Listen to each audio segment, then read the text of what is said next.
Wahitimu wamehimizwa kuitumia elimu walioipata kama chachu ya kujiletea maendeleo binafsi na kuchangia maendeleo ya taifa. Hayo yameelezwa na Waziri wa Nchi, Ofisi ya Rais, Ikulu, Saada Mkuya Salum katika ufunguzi wa mkusanyiko wa kitaaluma, yaani convocation, ulioambatanishwa na hafla ya utoaji wa zawadi kwa wanafunzi bora waliofanya vizuri masomo yao ya elimu ya juu iliyofanyika katika ukumbi wa Maruhubi, ambapo wahitimu wamekumbushwa umuhimu wa kuitumia elimu walioipata kama silaha ya kujikwamua kiuchumi na kuchangia maendeleo ya taifa. Hafla hiyo imewakutanisha wahitimu kutoka fani mbalimbali, viongozi wa chuo pamoja na wazazi na walezi, huku ikipambwa na shamra, hotuba na ujumbe uliolenga kuwajenga wahitimu kimaisha na kitaaluma baada ya kuhitimu masomo yao. Ndugu wahitimu, tunapomaliza kusoma na kuondoka hapa chuo, tutambue kwamba kilichomalizika pengine ni muda tu wa kukaa chuo. Lakini mnaendelea kubaki sehemu muhimu sana kwa maendeleo ya chuo. Siku hizi tumeona namna gani vyuo, skuli nyingi zinavyojengwa na zinavyoendelea kutokana na alumni. Alumni wanakuwa una mchango mkubwa sana. Kwa hiyo wana SUZA, tukiondoka chuoni tujue kwamba sisi ni sehemu ya SUZA, na hiyo haitobadilika. Hata uende ukafanye pengine masomo ya juu zaidi, uende kwengineko, lakini bado utaendelea kubaki kuwa ni sehemu ya maendeleo ya chuo chetu kikuu cha cha Zanzibar. Kwa hiyo ni waombe kwamba tusiondoke mazima.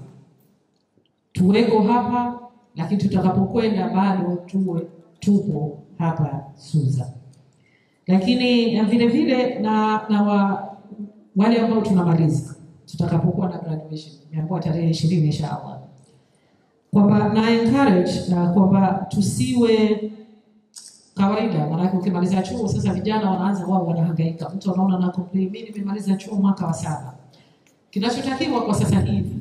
Aidha, amewataka wahitimu kuwa wabunifu, wachapakazi na wazalendo, akisisitiza kuwa elimu walioipata inapaswa kuendana na mahitaji ya sasa ya jamii na uchumi, huku serikali ikiendelea kuweka mazingira rafiki yatakayowawezesha vijana kutumia maarifa yao kuleta maendeleo.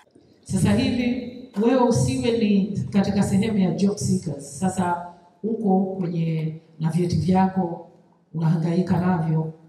You have to think. Wewe uwe ni problem solver. Uwe ni mtu ambaye unatatua matatizo. Na naamini kwa elimu ambayo tumeipata hapa, throughout 3 years, unaweza kuanalyze. Kuna changamoto nyingi katika nchi yetu za jamii.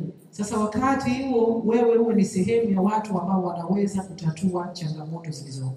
Na wakati wa kutatua zile changamoto ndipo ambapo wewe mwenyewe unapoona kuna fursa nyingi sana. Sasa hivi serikalini nadhani tunakaribia 50,000 waajiriwa serikalini. Na alhamdulillah, kutokana na mipango madhubuti, investment kwenye sekta ya afya, investment kwenye elimu kwenyewe na kwingi kwingineko.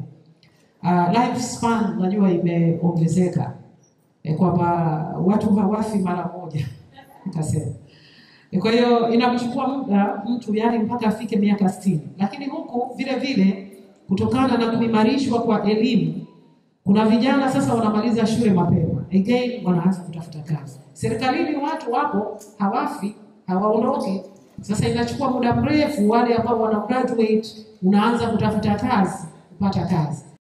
Kwa upande wake, makamu mkuu wa chuo Profesa Abdi Talib Abdalla amesema kuwa convocation si sherehe tu, bali ni jukwaa muhimu la kuwapa wahitimu mwelekeo wa namna ya kukabiliana na changamoto la soko la ajira, kujiamini, kujiajiri na kuitumia elimu yao walioipata kwa manufaa ya jamii na chuo chao. Aidha, amesema miongoni mwa mikakati ya kuhakikisha malengo yaliyoweka katika convocation yanatimia, mojawapo ni kuunganisha wanafunzi na wahitimu wake, kubadilisha uzoefu na kujenga uhusiano na vyuo vingine vya nje ya nchi.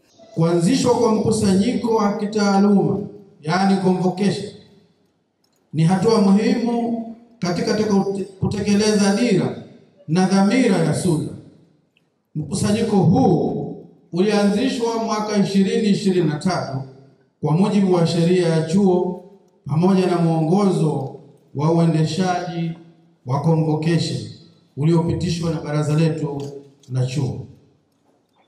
Lengo kuu la convocation ni kuwaunganisha wahitimu, wanataaluma na wadau wote wa chuo chetu kwa madhumuni ya kuimarisha maendeleo ya kitaaluma, kujenga mtandao wa ushirikiano na kuchochea mabadiliko chanya kwa maslahi ya SUZA na taifa kwa ujumla.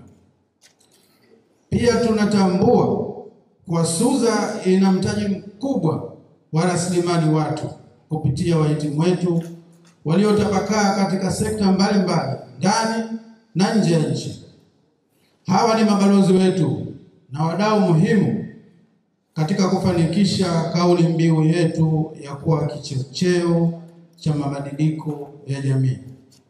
Mheshimiwa mgeni rasmi, miongoni mwa mikakati tuliyojiwekea katika uendeshaji wa usimamizi wa convocation ni pamoja na kuhakikisha malengo ya kuanzishwa kwa convocation yanatimia kikamilifu, ikiwemo kuimarisha uhusiano na ushirikiano baina ya SUZA na wahitimu wake. Pili, kutumia mfumo wa usajili wa kidijitali kama chombo cha mawasiliano na jukwaa la kutangaza taarifa muhimu na maendeleo ya chuo.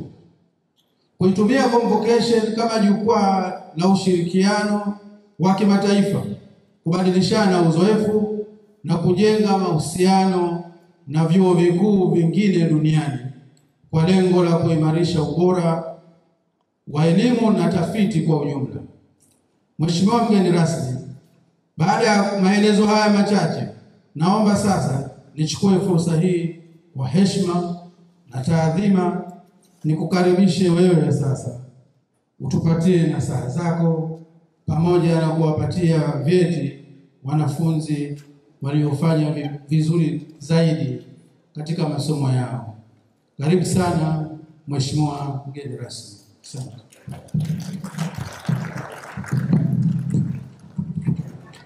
Kutoka hapa Zantime Media, mimi ni Warda Hamid. Usisahau kusubscribe, kulike, kucomment pamoja na kushare channel yetu.